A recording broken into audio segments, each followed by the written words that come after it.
అడ్డుకొని మీరు ఆగండి, మీ వల్ల లా అండ్ ఆర్డర్ ఇష్యూ వస్తారు. మేము రాళ్ళు ఉన్నాయా మరి అందులో చెక్ చేసుకోండి. ఏం ఘోరం ఇది, ఏం అన్యాయం ఇది. ఎక్కడ ఉన్నాం? తెలంగాణలో ఉన్నామా? 1000 కుటుంబాలని ఆగం చేసిన రేవంత్ పోతే నన్ను ఎందుకు అడ్డుకున్నావు? నువ్వు కూడా ఇందులో పాత్రధారివే. ఇప్పుడు మమ్మల్ని పోలీసులు ఏం చేయాలా అంటే ఇది స్టార్ట్ అయిందన్నమాట. మేము ఎక్కడికి వెళ్ళాలన్నా, మేము ఎవరి గురించి మాట్లాడాలన్నా లా అండ్ ఆర్డర్ ఇష్యూ వస్తే మీరు వెళ్ళొద్దు. రేపటి నుంచి నాకు తెలిసి ఆఫీస్ దగ్గరికే వస్తారనుకుంటా. నాకు తెలిసి నేను అనుకోవడం ఆఫీస్ రేపు ఉదయం మార్నింగ్ న్యూస్ లో మాట్లాడగానే ఆఫీస్ దగ్గరికే వస్తారు కావచ్చేమో. ఎక్కడ పోవాలండి జనాలు? ఇంత అన్యాయం ఉంటుందా? మాట్లాడుతున్న మేమే మా ఛానల్లో వస్తున్నాం, వేరే ఏ ఛానల్లో రావట్లేదు ఈ వార్త. మీరు అరెస్ట్ చేస్తారా? చేయండి. ఇప్పుడు మేము ఏడికి పోతున్నాం మీకు ఎట్లా తెలుసు? నేను విజయవాడకు పోతున్నా. నువ్వు ఎట్లా డిసైడ్ చేసినావు? ఈ టోల్ ప్లాజా దగ్గరికి వచ్చి నకరేకలు దాటంగానే ఆపేసినావు. వేముల వీరేశం గారికి ఒకసారి ఫోన్ చేయండి. అదే టోల్ గేట్ మనం కూడా అన్ని టోల్ గేట్లు క్లోజ్ చేసి కేవలం ఒకటే ఈజీగా దొరకాలని క్లోజ్ చేసి ఒకటే వే పెట్టి ఏడాది ముసలాన్ని పట్టుకుందామని చూస్తున్నారు. అరే దొంగలని పట్టుకోండి భయ్, దొంగలని పట్టుకోండి. ఉమ్మల్ నాగేశ్వరరావుని అరెస్ట్ చేయండి. కొడుకు అల్లుడి పేరుతో మొత్తం వాడు 8 మంది కమ్మోళ్ళు కలిసి తెలంగాణ భూముల మీద పడ్డారు. భూదాన్ భూముల మీద పడ్డారు. అరే 1954 పహానీలు ఆ భూములు భూదాన్ భూములు అని చెప్తున్నది. భూదాన్ యజ్ఞ బోర్డు 62 ఎకరాలు ఆ పేదలకు ఇచ్చేసింది ఇళ్ల స్థలాలు. రెవెన్యూ వాళ్ళు వాళ్ళకి కేటాయింపు చేసి లేఅవుట్ చేసి మొత్తం ఇవ్వాల్సింది పోయి 10 ఏళ్లుగా గుడిసెలేస్తున్న వాళ్ళని అన్యాయంగా రోడ్డు పాలు చేస్తున్నారే. రేవంత్ రెడ్డి నువ్వు ఇంత పెద్ద మొగోనివని నేను అనుకోలేదు నాయన. ఇంత పెద్ద దార్కాడు అని నేను అనుకోలే. నువ్వు మమ్మల్ని అడ్డుకుంటే ఏమొస్తుందా బాబు? పొంగులేటి శ్రీనివాసరెడ్డి తెలవకుండా జరుగుతుందా రెవెన్యూ మంత్రికి? రెవెన్యూ మంత్రి అంటున్నాడు అక్కడికి వెళ్ళిన వాళ్ళ కలెక్టర్ కాన్ఫరెన్స్ కలిపితే అంటున్నాడు కలెక్టర్, లేదు సార్ మీకు గతంలో 6 నెలల కింద చెప్పినావు అంటున్నట. మరి ఇప్పుడు చెప్పాలి కదా, 6 నెలల కింద ఎట్లా చెప్తామనంటే సైలెంట్ ఉన్నాడు, మాట్లాడలేదు.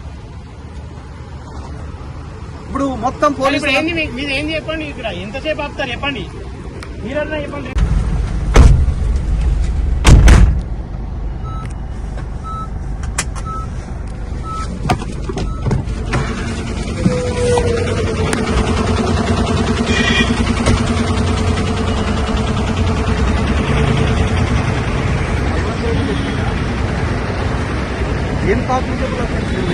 కెమెరాలు తీరి మీడియాకి ఏముంటుందండి? ఎందుకు అడుగుకుంటారు? నువ్వు ఆగు పాషా. టోల్ ప్లాజా దగ్గర నిలబడి ఎప్పుడు వస్తుందో నా కారణం వెయిట్ చేస్తున్నారంటే ఏం దుర్మార్గం ఇది. మేము వెళ్తాం సార్, మమ్మల్ని వదిలేయండి. మేము ప్రజల కోసం వెళ్తున్నాం సార్. ఒక్క నిమిషం కాదు, 1900 పేద ప్రజల కోసం వెళ్తున్నాం. కూలీలు ఉన్నారా? కూలీలు లేబర్ పని చేసుకునే వాళ్ళ భూములు.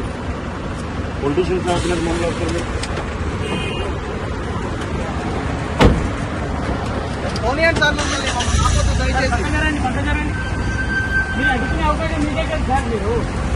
ఏ రకంగా ఏమవుతుంది హైవే మీద మొత్తం ఎట్లా ఆపుకుంటారు?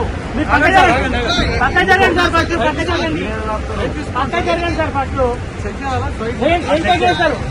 ఏం చేస్తారు?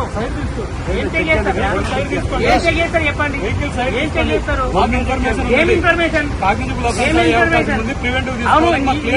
విజయవాడ వినండి, ఇది ఒకటే ఓన్లీ ఖమ్మం ఇది. విజయవాడ వెళ్ళదా? ఖమ్మంలో అడుక్కోండి. మీరు ఇక్కడ అడుక్కునేది, ఇక్కడ అడుక్కునేది. మీరు ఇక్కడ అడుక్కునేదండి, మీరు ఇక్కడ అడుక్కునేదండి. దేనికోసం అడుకోలేము.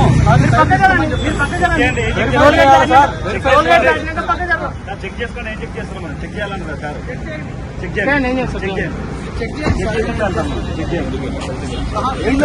రీజన్ ఏంటో చెప్పండి. రీజన్ చెప్పండి. చెక్ చేయండి.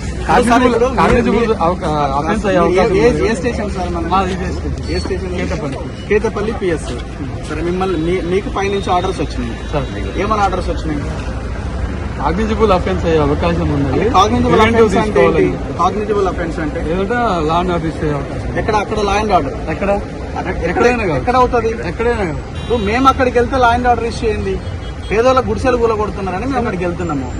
మేము పొలిటీషియన్స్ కాము, సార్ పొలిటీషియన్స్ కాము, ఓన్లీ మీడియా జర్నలిస్ట్ గా మేము అక్కడికి వెళ్తున్నాము. సార్ మరి ఇది లా అండ్ ఆర్డర్ ఇష్యూ ఎట్లా అవుతుంది? చరిత్రలో మొదటిసారి అనుకుంటా జర్నలిస్టులు లా అండ్ ఆర్డర్ ఇష్యూ వస్తుందని చెప్పడం. చరిత్రలో మొదటిసారి. వెహికల్ సైడ్ తీసుకోండి. ఎందుకు తీస్తాను సార్, మీరు రీజన్ చెప్పండి. రోడ్డు మీద అబ్స్ట్రక్షన్ అయిపోయింది. మీరు ఆపిందే రోడ్డు మీద కదా సార్.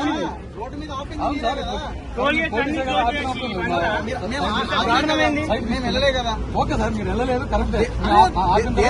దేనికి ఆపినారని మేము ఆపిన తర్వాత ఆపినా సార్, సైడ్ తీసుకోండి. ఇంత అన్యాయమా సార్? ఇంత అన్యాయమా? మీకు ఎట్లా తెలుసు మీరు అడిగిపోతున్నామని? చెప్తా సార్. అంటే విజయవాడ పోతున్నా సార్, కనకదుర్గ మాత్రం దర్శించుకోవడానికి పోతున్నా. అదే సార్, వెరిఫై చేస్తాం. ఎట్లా మీరే వెరిఫై చేయండి. సార్, అరే ఏం అన్యాయం ఇది? ఏం అన్యాయం ఇది?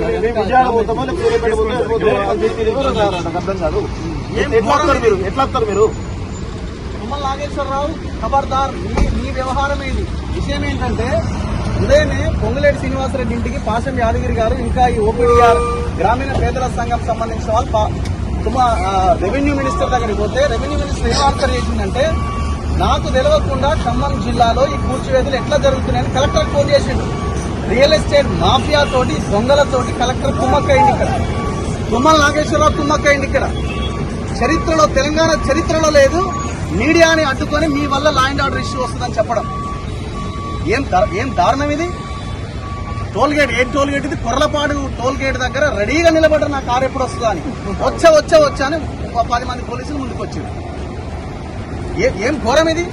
రెవెన్యూ మంత్రికి తెలవకుండా 1000 గుడిసెలు 10,000 మంది పోలీసులను పెట్టి కూలగొడుతుంటే కనీసం మీడియా వెళ్ళి కవర్ చేయొద్దట. మళ్ళీ ఏంది మళ్ళా మేము యూట్యూబ్ అసలు మీ ఆలోచనలు మేము లెక్క కూడా కాదు కదా. TV9, NTV, TV5 పెద్ద ఛానల్స్ ఉన్నాయి. జై తెలంగాణ మిత్రులారా, ఈరోజు ఉదయం ఖమ్మంలో జరిగినటువంటి దాదాపు వేలాది మంది ప్రజల గుడిసెలను కూల్చినటువంటి నేపథ్యంలో మేము ఈరోజు కాలోజీ టీవీ కానీ, మనతోలు వెలుగు కానీ, దాదాపు ప్లస్ టీవీ తెలంగాణ కానీ, ఈరెంటి టీవీ కానీ, ఇలా చాలా మంది ఛానల్స్ అందరం కలిసి అక్కడ పేదోళ్ళ ఇబ్బందులను కవర్ చేయడానికి వెళ్తుంటే, మరి రేవంత్ రెడ్డి ఆదేశాల మేరకు తెలియదు కానీ మొత్తానికైతే, తుమ్మల నాగేశ్వరరావు ఆదేశాల మేరకు, పొంగులేటి ఆదేశాల మేరకు తెలియదు కానీ మొత్తానికైతే అక్కడికి వెళ్లకుండా నకిరేకల్ టోల్ గేట్ దగ్గర మమ్మల్ని అక్రమంగా అరెస్ట్ చేసి, ఎలాంటి కనీసం ప్రివెంటివ్ అరెస్ట్ అని చెప్తూ దానికి రీజన్స్ చెప్పకుండా ఈరోజు మమ్మల్ని ఎక్కడికి తీసుకెళ్తున్నారో తెలియని పరిస్థితి కనబడతా ఉంది. పోలీస్ డిపార్ట్మెంట్ మొత్తం కూడా ఈరోజు మమ్మల్ని అడ్డుకొని ఎక్కడికి తీసుకెళ్తున్నారో తెలియట్లేదు. సో దయచేసి తెలంగాణ సమాజం దీనందరికీ కూడా గ్రహించాలని చెప్పేసి కోరుతా ఉన్నాం. ఎందుకు మేము పోతున్నాం అనేది ఒకసారి మీకు చెప్తాం మిత్రులారా. 2014 జనవరిలో భూదాన్ బోర్డుకి సంబంధించి కొంతమంది పేదలు అప్లికేషన్ పెట్టుకుంటే దాదాపు 1800 మందికి 2014 ఏప్రిల్లో 100 గజాల చొప్పున భూదాన్ బోర్డు భూమి కేటాయించడం జరిగింది. దాని తర్వాత ఆ లేఅవుట్ కూడా ఇవ్వడం జరిగింది. దాని తర్వాత దాని పక్కనే కలెక్టర్ ఆఫీస్ రావడంతో భూముల రెక్కలు పెరగడంతో అక్కడ కొంతమంది తుమ్మల నాగేశ్వర సంబంధించిన వాళ్ళు, గతంలో పువ్వారాజే సంబంధించిన వాళ్ళు, ఇప్పుడు తుమ్మల నాగేశ్వరరావు గ్రూప్ లో ఉన్నారు. వీళ్ళందరూ కలిసి అక్కడ చుట్టుపక్కల మొత్తం కూడా కబ్జాలు చేసి పెద్ద ఎత్తున ఆ భూములను లాక్కోవడానికి ప్రయత్నాలు జరుగుతుంటే, గతంలో చాలా సార్లు కూడా వేలాది మంది పోలీసులు, కొంతమంది దుండగులు వెళ్లి కూడా అక్కడ అక్రమంగా వెళ్లి అడ్డుకుంటూ ఉంటే అక్కడ ప్రజలు గుప్పలు పట్టుకొని తిరగబడడం జరిగింది. ఈ రోజు గత వారం క్రితం మేము అక్కడికి వెళ్లి స్టోరీ చేయడం జరిగింది. ఆ స్టోరీ చేసిన 1 వీక్ తర్వాత ఈ రోజు ఉదయాన్నే 10,000 మంది నుంచి 15,000 మంది సిఆర్పిఎఫ్ పోలీస్ బలగాలు ఏవైతున్నాయో, రెవెన్యూ డిపార్ట్మెంట్, ఇరిగేషన్ డిపార్ట్మెంట్, అన్ని డిపార్ట్మెంట్లు కలిసి ఉదయాన్నే 6 గంటలకు వెళ్లి జేసీబీలతోటి వేలాది మంది పేద బతుకులు కట్టుకున్నటువంటి చిన్న చిన్న గుడిసెలు కూల్చివేసి వాళ్ళ జీవితాలన్నింటినీ కూడా రోడ్డు పాలు చేసినటువంటి విషయం చూస్తా ఉన్నాం. సో దయచేసి తెలంగాణ సమాజం గ్రహించాలి, రేవంత్ రెడ్డి పాలన ఏ విధంగా ఉంది, రేవంత్ రెడ్డి ఎంత దుర్మార్గంగా వేరుస్తుందో అర్థం చేసుకోవాలి.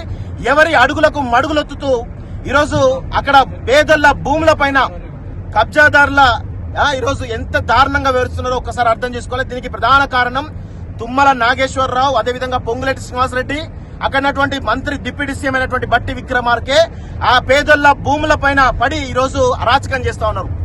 దయచేసి తెలంగాణ సమాజం అంతా కూడా గ్రహించాలి. దీనిపైన అందరూ కూడా నోరు విప్పాలని చెప్పేసి కూడా ఈరోజు ఆ ప్రజల పక్షాన మేము కోరుతా ఉన్నాం. Thank you very much. జై తెలంగాణ. శాలిగౌరారం పోలీస్ స్టేషన్ లో తీసుకురావడం జరిగింది.